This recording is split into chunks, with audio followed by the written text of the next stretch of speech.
All right, so we've got 28 people who have joined us, and I think that we will start right now. So I just want to say hello to everyone and welcome to the first in our 2021 Creative Wellness Series, sponsored by Clayton Valley Village. My name is Carol Hanson Gray, and I am honored to serve as the organization's executive director. For those of you who are unfamiliar with Clayton Valley Village, we are a 501c3 nonprofit organization founded in 2014, and we serve members who live in Clayton and Concord, California. We are part of a national network of over 400 villages throughout the country, whose mission is to help our members remain active and independent in their own homes as we age. You can get more information about our organization at our website at claytonvalleyvillage.org.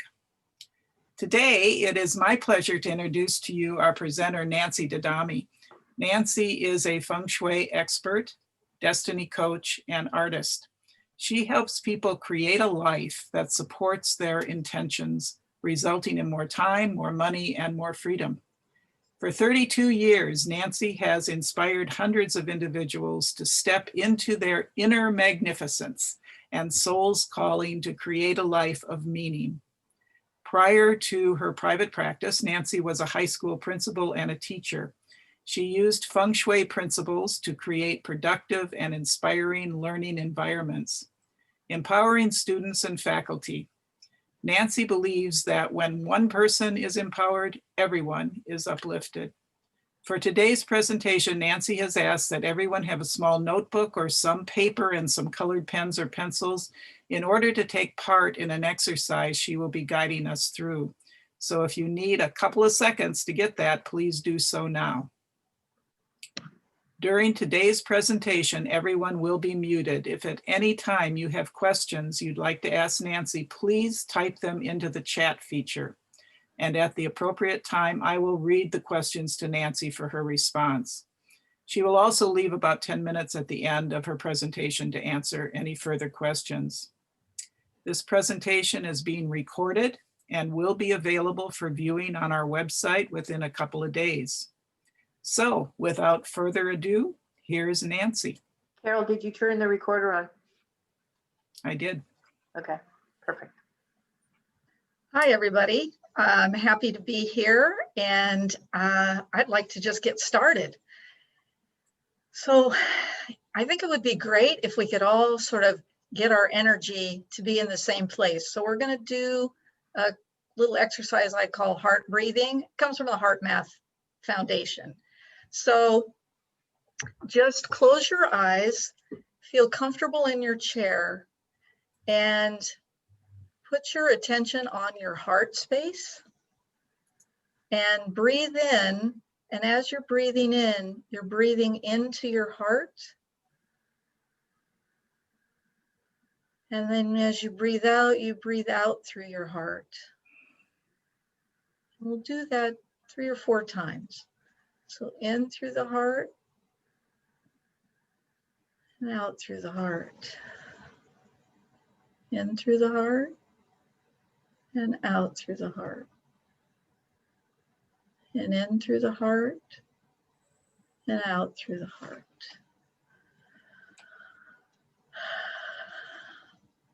And this is what I call a stress buster technique that you can use anytime that you need to. We're living in some pretty challenging times right now, and any tool we can find will help. So let's get started with today's presentation. I'm going to share my screen.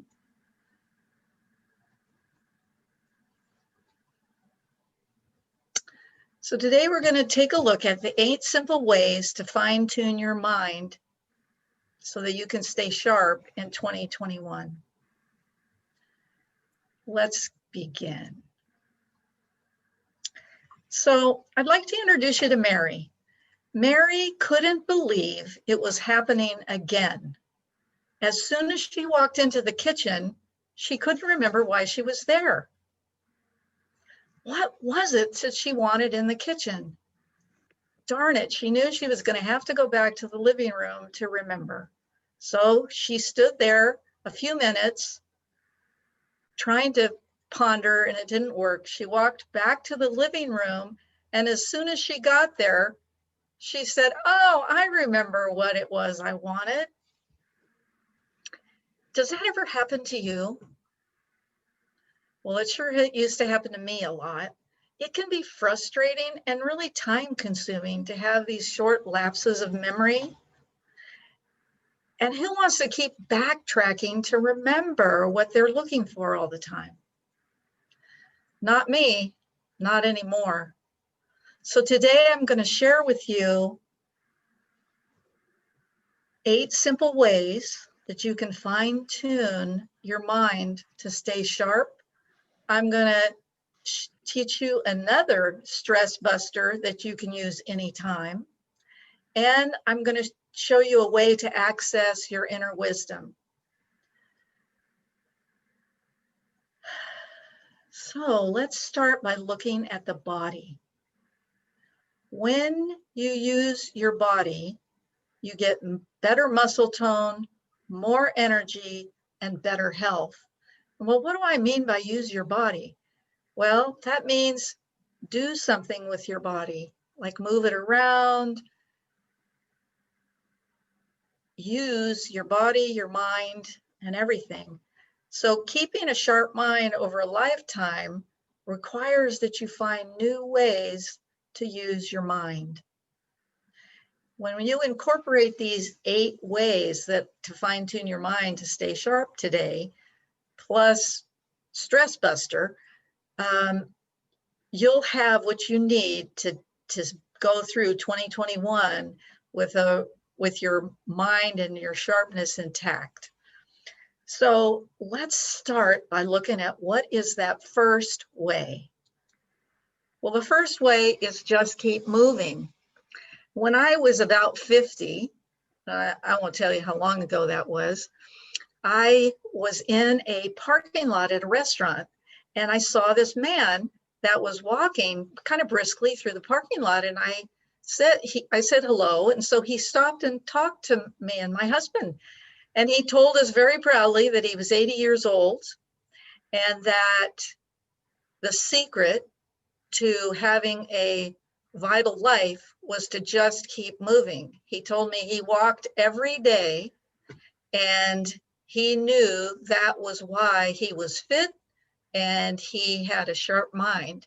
And I thought, wow, at 50, I'm thinking, wow, 80, that's pretty far away.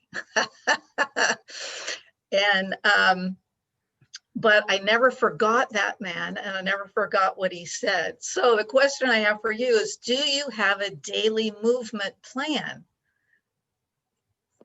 Ideally 30 minutes is great, but it could be anything. It could be walking, it could be swimming, it could be yoga. It doesn't have to be super strenuous. It's just moving. Some kind of qigong, martial arts, any kind of movement, gardening, something where you just are moving your body every day. Because when you do move your body, you keep the neural pathways in your brain activated. That means that all the systems are firing well, which is good, which is what you want. And what the research is showing now, that sitting or being sedentary most of the time is like the new smoking.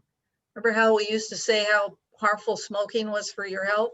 Well, sitting too much is harmful for your health too, because your brain shuts down when the blood isn't flowing through your body. And one of the great things that keeps your blood flowing is to move. So the number one way to keep your mind sharp is to keep your body moving, or to do some movement, hopefully 30 minutes a day. And it doesn't have to be 30 minutes all at one time. It could be 10 minutes here, 10 minutes there, 10 minutes somewhere else. And one of the things that I do is I have to set the timer, because I spend time sitting at my computer. So I set the timer for 30 minutes, and then I get up and walk around. And, you know, at first I thought, oh, that's going to be crazy. I'm going to lose my track. I'm going to lose my focus. But actually I am more productive because I'm giving myself a little break. So number 2 is to read more often. Don't you just love this little guy? Look how excited he is about his book. And that's what can happen to us when we read. But the interesting thing is that most people stop reading after they get out of school because they're busy taking care of their family, working, all of the paying bills, shopping, all the necessities of life. However, if you take the time to read 20 minutes a day, you'll increase your brain efficiency. And reading also connects the neural pathways that, and even at times can create more. So one of my goals this year is to read more. I do read, but you can always do more of that. So we'll bid you farewell, little fella. The third one is to eat healthy. What does that mean? That means to eat protein, whether you're a vegetarian or, you know, a carnivore, just some healthy protein, vegetables, fruits. And, you know, it's really about letting go of sugar. Dang, especially after the holidays, that might not be an easy one to do.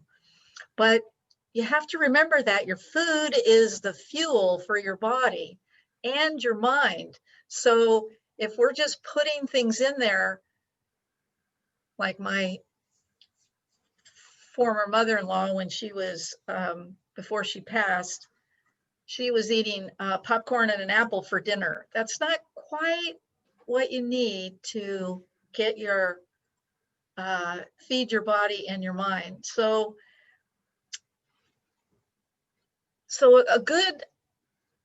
a sharp mind needs the healthy protein. It could be nuts, vegetables, fruits, healthy fats, coconut oil, olive oil. And that will help your brain function at its best. And I just want to say this one little thing. Over the years, we've had a lot of diets where people wanted to not eat any fat. And the thing that you need to know is that the brain thrives on fat. So if your diet has no fat, your brain and mind is already at a disadvantage. So you want to make sure that you eat the healthy fats to keep your brain able to function well. And drinking enough water really matters, because did you know that if you don't drink enough water, your thinking becomes foggy and your memory becomes foggy? Sometimes if you don't drink enough water, you can even get headaches, and that could be the cause of what a headache is. So that is probably the biggest challenge of these 8 things for me, is drinking enough water. So I'm not sure how it works for you, but I try to keep track of how much I drink. And I know that I'm feeding my brain and helping myself get clear thinking by drinking water. The other day, I also was watching Good Morning America, which I never do, but I happened to turn it on, and there was a dermatologist on there, and she was talking about the health of our skin, and drinking enough water helps our skin to stay vibrant and youthful. And when we don't drink enough water, that's when we see a lot more wrinkles. And she even said that you can take a look at your skin and you can tell if you're drinking enough water or not, because if it's glowing, that means you drink enough water. So just something to think about. Number 4 is to focus on good posture. It seems silly, but good posture throughout life is really helpful for your mind. You want to sit up, sit correctly. Now you might, obviously you're not going to sit like these ladies all the time, But you want to, especially if you spend time sitting at a computer, you want to make sure that you have good posture. And a good thing is to have a little roll of something behind the small of your back to make it easy for you to sit up straight. And I have a device that elevates my computer so that I don't have to look down anymore. I'm sitting up straight as I'm typing away and stuff. So, and then you want to remember what I told you earlier about taking breaks every 30 minutes, especially if you're sitting at the computer. I know a lot of people do that, or even if you're sewing or reading or, you know, doing art or something where you're sitting, you want to be able to get up and move around. Okay, let's take a look at number 5, getting enough sleep. Now, we've all heard the phrase as we've been growing up or about sleeping like a baby, but I'm telling you, babies, they've got it down. They know how to make it work. And so enough sleep on a regular basis helps your brain health. It depends on getting enough sleep. I don't know about you, but when I have some of those sleepless nights and I don't get enough sleep, my brain feels foggy the next day. So we're supposed to get between 7 and 9 hours of sleep a night. And I know as we get older, sometimes we wake up and we have to go to the bathroom and it's hard to get back to sleep, or you might wake up and you're worrying about something. So I want to tell you about a way that you can help yourself get back to sleep. So one of the things you can do is the heart breathing that we did at the beginning. And the other thing is what I call your reset button. And as you look at this cat looks to me like, I'm going to call him a he.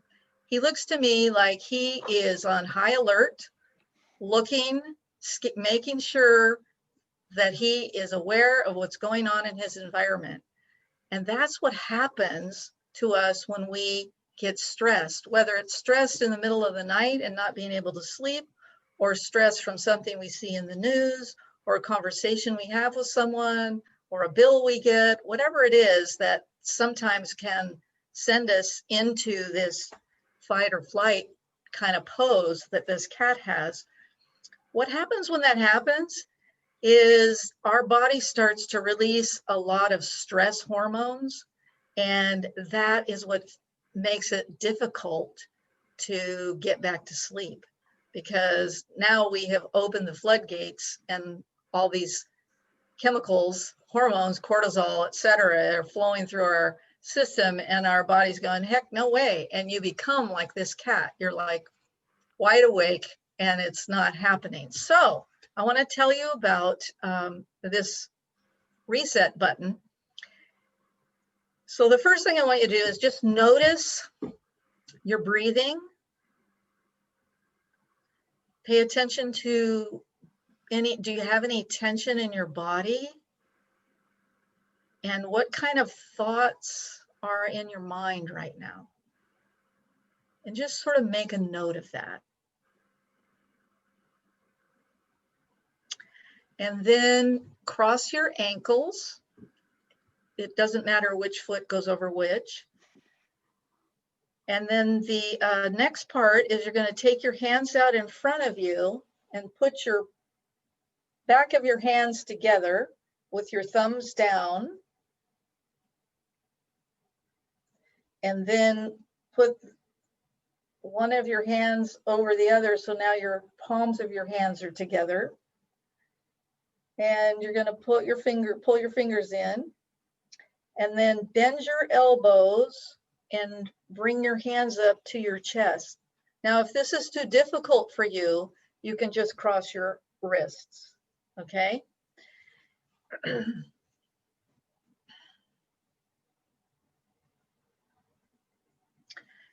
Put your tongue on the roof of your mouth. And then I'm going to ask you to close your eyes And for a minute, we're just going to let this work, and then I'll tell you what happened, okay?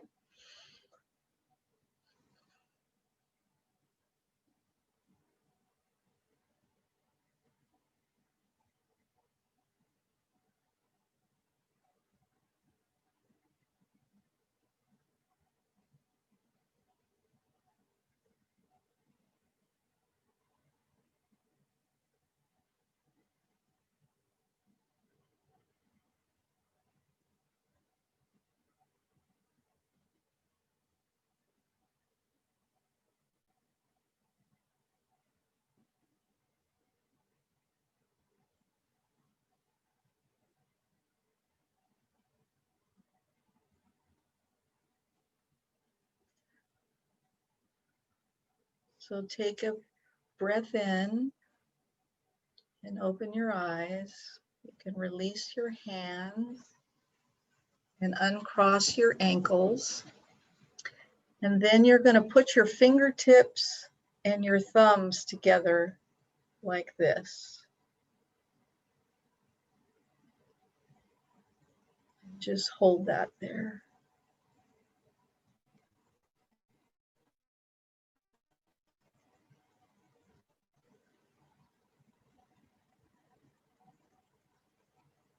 And then put your hands down. And now I want you to notice again. Notice your breathing. Notice any tension. Notice the places where you had noticed tension before. And notice your thoughts.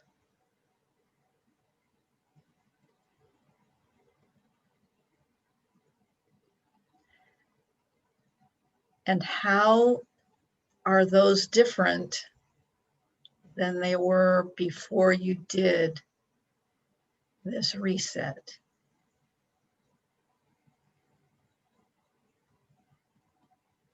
So you can do this lying down in your bed also. And remember, you can cross your wrists, so you don't have to lie in your bed with your arms up like this on your chest. You can cross your wrists and cross your ankles, put your tongue on the roof of your mouth, and that will stop your body from producing the cortisol or the stress hormones. It just puts the brakes on that, which then allows your body to begin to relax.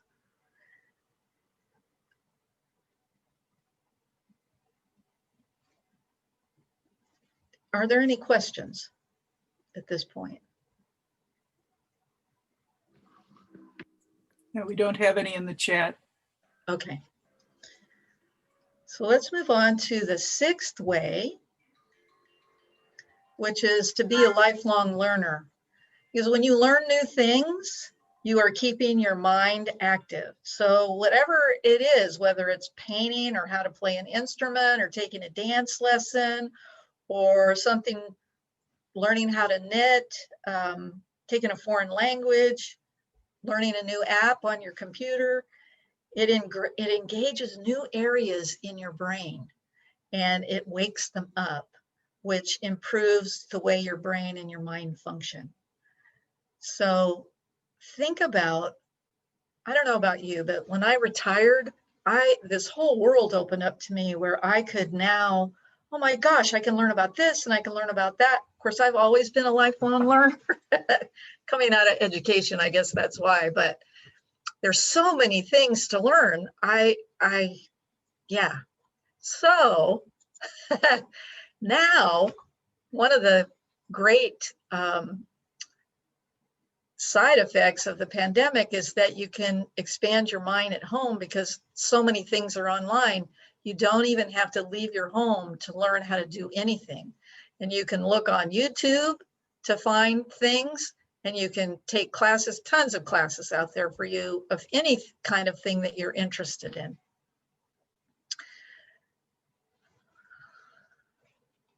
And the seventh one is to listen to music. Now this couple's got it going on because they're also dancing. So they're moving and listening to music at the same time. And music is another thing that opens up the neural pathways in our brain. And I don't know about you, but like when I turn on the radio or even am listening to, Spotify or whatever, if a song comes on before they start singing and it's a song that I know, it doesn't take very many notes for me to all of a sudden, I know the words, they come back. That's what music has the power to do for you. Even music without words is stimulating to the brain. So where you can include music is great. Now, not everybody can use music when they're trying to work. Maybe they will listen to music while they're gardening or while they're cooking or while they're maybe knitting. But like for me, when I need to write, I can't have music on. Even music with no words doesn't work for me. So you have to figure out what works for you, but incorporating music in some form in your life. And I have been known, I have to say, I have been known to dance around in my kitchen when I have music on. So the 8th way is to get regular checkups. And it's through regular checkups that you get to have a conversation with your doctor about anything that's going on in your life that's changed or a little different or that you have concerns with. And it helps them also find things that maybe they just can do a slight correction for you. So having a sharp mind in your older years is really dependent upon you having a good relationship with your healthcare provider, whether it's a doctor, a homeopathy person, I mean, whoever you work with. And then you won't have, so when you have a sharp mind, you won't have to be like Mary in the kitchen, forgetting why she went in there. That's just one of the side effects of having your mind be foggy. So you can have a razor sharp mind and keep moving, read more. So here are the 8 simple things you can do. Keep moving, read more often, eat healthy, which includes drinking enough water, practice good posture, get enough sleep, which includes using some techniques to help you relax and de-stress, practice lifelong learning, listen to music and even add some movement with that, and get regular checkups. So are there any questions about any of those things, Carol? Nothing yet so far. I do want to say that you did have a nice example that you gave of when you were teaching in the classroom and you did this exercise with. Oh, you want me to share that? Yeah, I think you should share that. Okay. So I used to be a brain gym instructor as well. And so this reset button comes from the brain gym slew of activities, and it's called hookups, but I just call it brain reset. So when I was a principal of a continuation school. And so those are kids that have some challenges. They're not all academic. And the challenges aren't all academic. So I discovered this brain resetting technique and I saw what a difference it made for me. So I thought, I'm going to try this with these kids, man. They need this. So I went into the classroom and I said to the students, now you have to have something that's going to motivate them.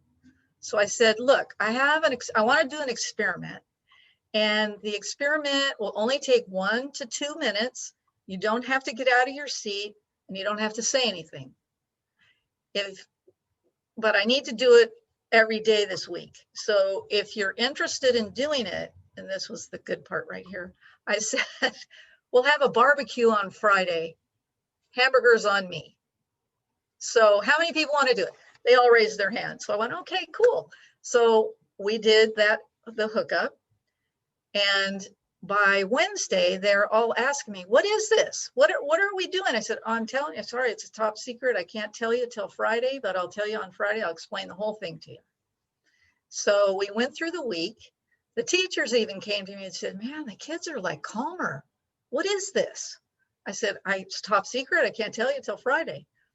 So on Friday, I went into the classroom and we did it. And I said, okay, I'm going to reveal to you what this is. So I explained to them that it was integrating both sides of their brain. It's causing the stress hormones that they have to dissipate.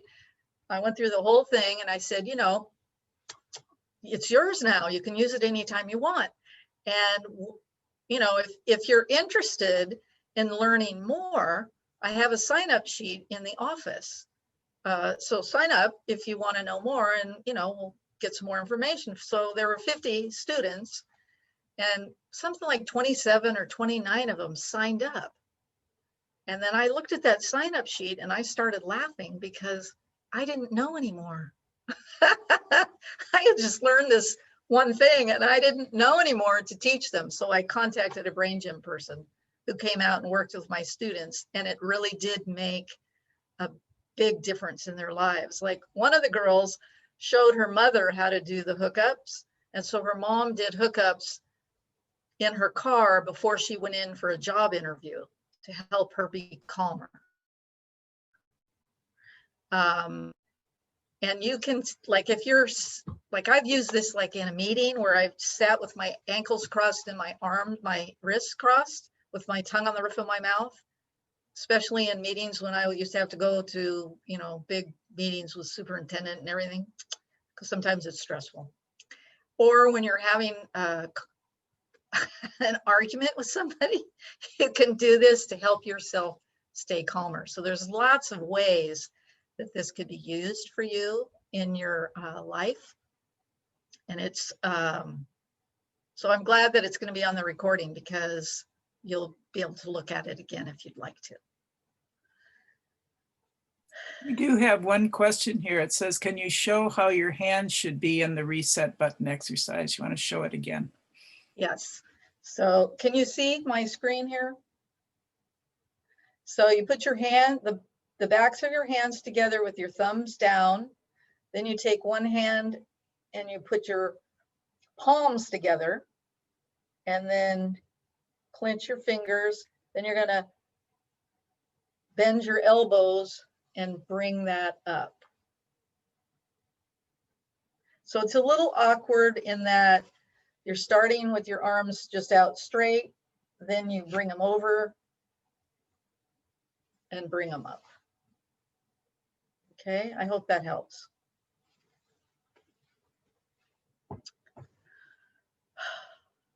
Now I'm ready to do a lifelong learning in action.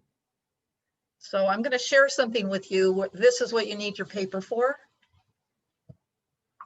And I'm excited about this because it's learning something new for many of you. And so that is stimulating and opening up pathways in your brain to new parts of your brain, which is good. And I'm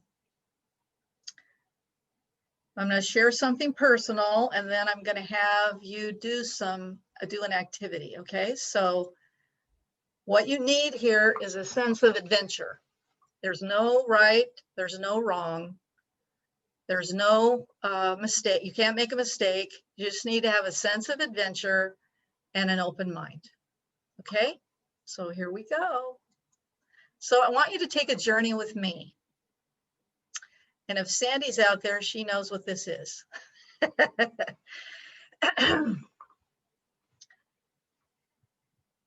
This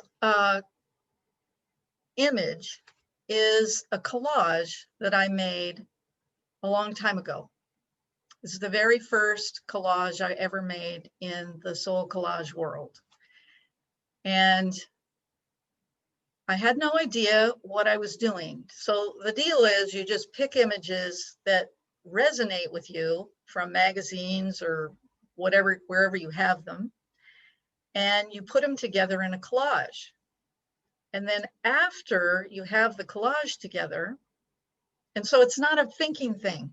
The brain's not involved at this point. What happens is when you're not letting your brain choose what's going on, is you're opening up that part of your brain that is intuitive and creative, which also needs to be opened up, because the more you open that up, the more it helps you with problem solving when you're doing that in another venue. So I made this, and it's on a card, which is, you know, like 5 by 8. I have 5 by 8 cards that I put them on. And so it's a 5 by 8. And then there was an exercise that we did after that, which is what we'll do with some other images. And what happened was I was in a group. We all showed one of our cards and shared our message. And my message was, because this came out without me thinking, it's a no thinking thing, I'm going to kick your ass if you don't do it right. And I was horrified because that came out of my mouth, and everybody else was saying really nice things. But mine wasn't nice. And then I had some other statements, but that was like the main one. Well, what happened to me is I met my inner critic that day. What happened as a result of that is I then was able to notice when the inner critic was showing up in my life. I would say to myself, oh, the seals, you brought the seals to this. The seals are here. Or I would even use it as a way to see what was going on with other people. Oh, they're bringing the seals to this because they're being critical of something or me. And it really was an eye-opening experience, which has stayed with me since then. So I would like to now take you on a journey to meet your inner wisdom and to check your soul messages from your soul. So I have 2 image collages, one on the left side and one on the right side. And I want you to choose the one that resonates most with you, that you feel drawn to. And then with your paper, I want you to look at that image and write down, make a list of all of the things that you see. For example, you might see a heart, or you might see a boy jumping. So in each, pick one and write down everything that you notice in that collage.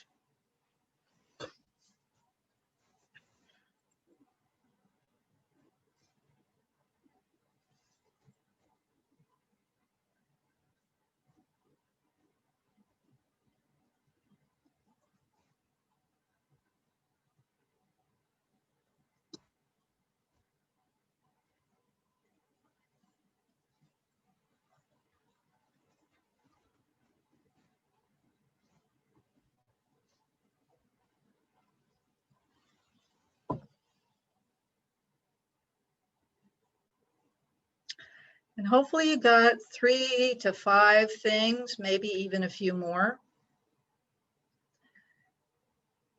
And what you're going to do now is you're going to look at the first item on your list. You're going to speak from the perspective of that. So you're going to ask this question, I am one who. So I'll do it from the heart. So the heart is saying, I am one who, and you write down whatever comes to your mind. This isn't a thinking thing. And it might be more than one thing. You just write until there's nothing left to write about that. In the other picture, it might be the balloon. And the balloon is saying, I am one who, and you write whatever comes to you. Okay, so take a little bit of time to do that.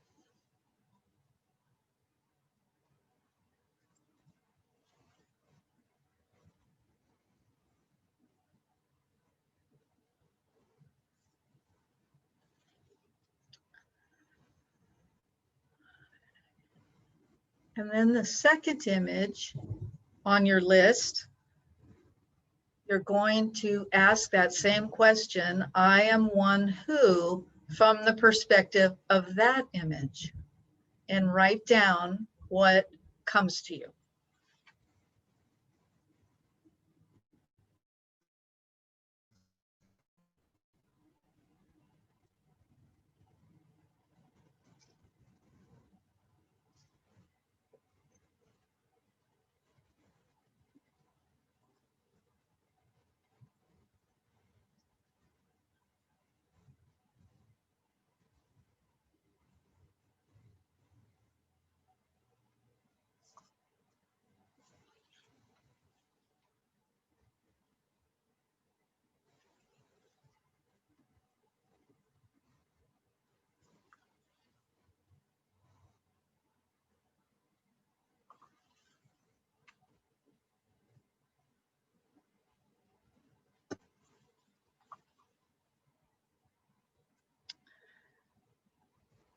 And look at the third item you have on your list and ask the question from the perspective of that item, I am one who, and finish the sentence.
And your fourth item, you're going to become that item and ask the same question. I am one who.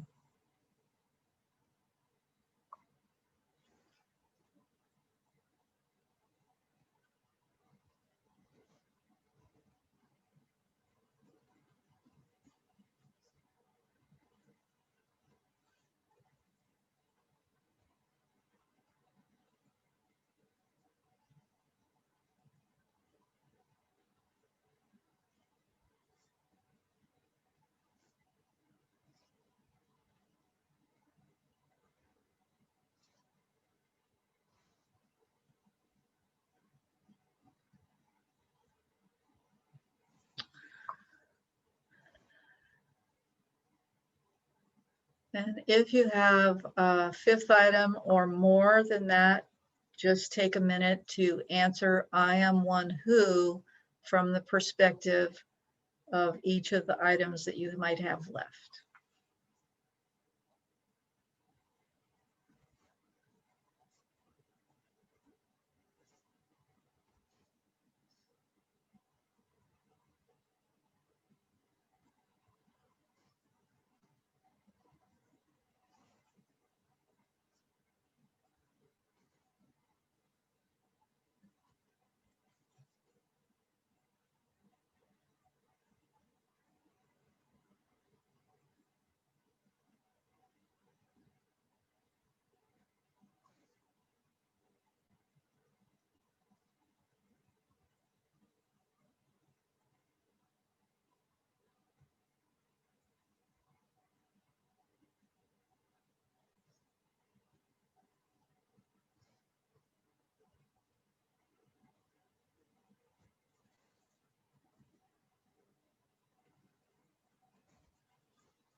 Carol, is there a way we can tell if people are finished?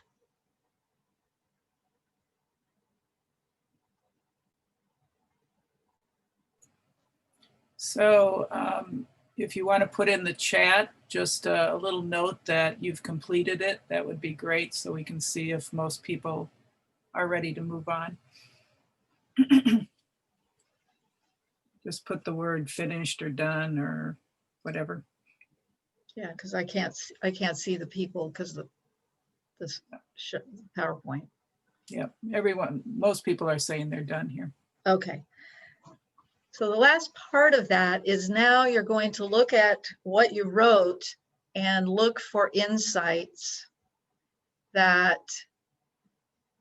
or inner wisdom that is coming through for you from all of those things you wrote down, and just jot down a few insights that you got from the collage that you looked at.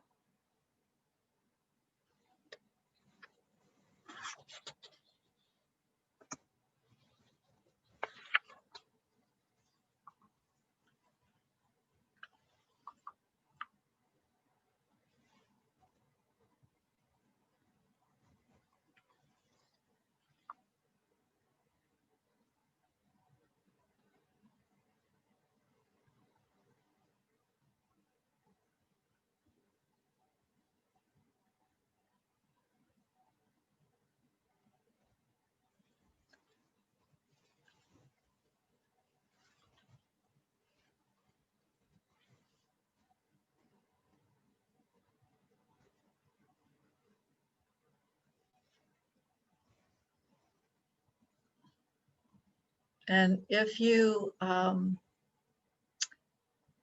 got an insight that was helpful, you could just state that in the chat. You don't have to share the insight.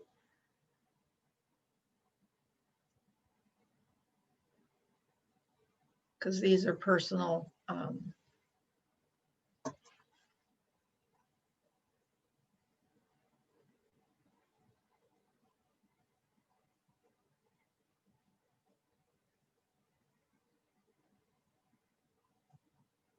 Okay.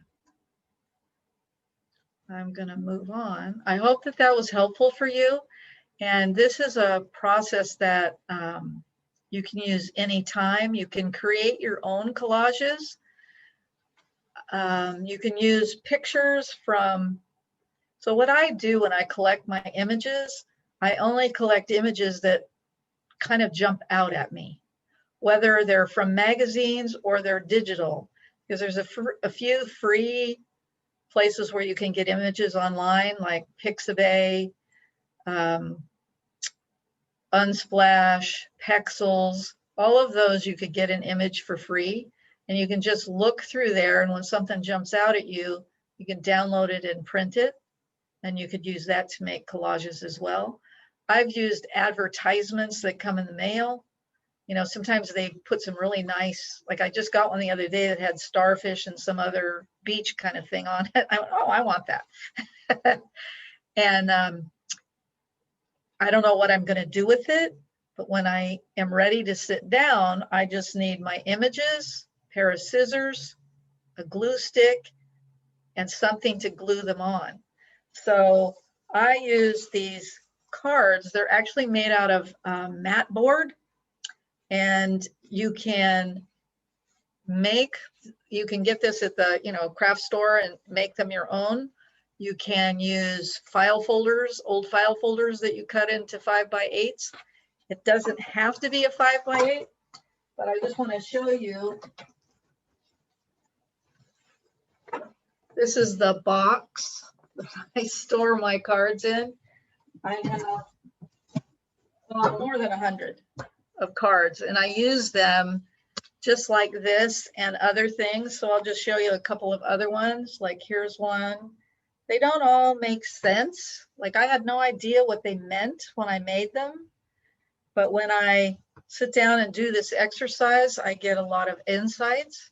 You can use them for doing readings where I have a situation I'm not sure about. And so I turn my cards upside down and I pick 2 or 3 and then I turn them over and ask the question how those relate to what it is that I have a question about. So there's lots of ways that they can be used. And so I'm hoping that that was a new learning for you, which will help open up those pathways. So are any thoughts or questions that you have?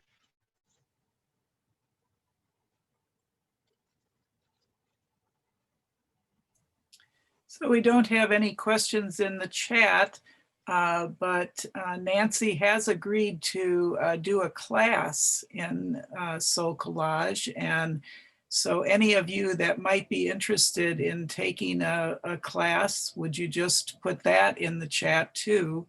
And then we can schedule one for people who are interested in actually making a soul collage. So just put interested. And there is a question here that somebody had and wanted to know, does it matter what kind of music you listen to? No, actually it doesn't, as long as it's pleasing to you. So for me, there's certain kinds of music that I wouldn't listen to. I'm not a big rap fan, but if you are a rap fan, then that would work for you, because it's going to get you to get your mind going. It's going to get you to sing along. Chances are you're going to do some kind of movement as well. So it's a combination altogether. But I mean, if you love classical music, that works too. So Nancy, someone would like to know what your website is. You want to give that out? Yeah, so if you want to stay in touch with me, you can subscribe to my newsletter at nancydadami.com, or you can email me at nancy@nancydadami.com. And, you know, I have a YouTube channel and you can see all kinds of videos. I got a lot of videos on there. I even have a video with the reset button thing with the hands and all that, but it was from 2016. I looked it up yesterday to see where it was. I didn't realize it was that long ago. So have you got a link to your YouTube channel on your website? I don't know. Well, I'm going to have to check that out. I do on my, when I send out emails to people, I have my Facebook, my Instagram, I got all that stuff. I have the links on all that. But I don't know if I have it on my website. I'm in the process of updating the website. So that's a good thing. I'm going to write that down and see. But you go to YouTube and you just put in Nancy Dadami and it'll take you to my channel. okay. So Nancy, thank you so much for this. And Thank you. I will monitor the chat and see how many people are interested in taking a class. And maybe we can schedule that in the not too distant future. I also want to invite everybody who is on the call to our concert that's coming up with Greg Tamblyn. Diane, what was the date on that? That's the, Here, let me want to call it up. share. We've got, for those of you who don't know Greg Tamblyn, he is just a funny person and a great singer and songwriter, and his concerts are, you'll go away feeling so good about yourself and so good that you spent the hour with him, that I think that it's something we all need during this interesting time that we're living through right now. And so we invite you to come. It's donation only, and the proceeds go to help support Clayton Valley Village. So hope you'll all come. And if there's nothing else, Greg's concert is on the 19th of this month. And it's at 4, if you're on Pacific time, it's at 4 o'clock in the afternoon, Pacific time. But you can go to claytonvalleyvillage.org, claytonvalleyvillage.org, go to the events calendar and the events menu, and you'll see his concert and how to register for it. So thank you all for attending, and we really appreciate you being here, and that's it. Thank you, Nancy. Thank you. Pleasure. Bye now.